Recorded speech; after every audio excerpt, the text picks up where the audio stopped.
ka-deliver, ito po ang solusyon ng inyong motor.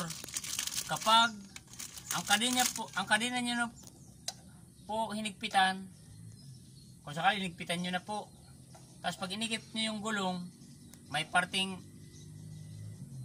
kung minsan mahigpit, kung minsan maluwag, tapos pag pinatakbo mo na, natatanggal yung itong kadena, natatanggal po sa sprocket. Ito ang papalitan lang po yan mga ka-deliver. Ito pong rubber damper. Ito po,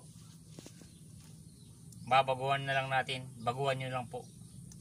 Kasi kapag ito pong luma, pulit na kasi po siya, nagpe-play na siya dito.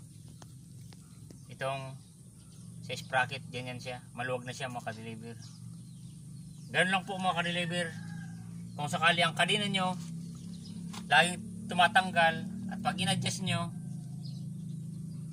mayroong maluwag at mayroong mahigpit, rubber damper lang po yan mga ka-deliver.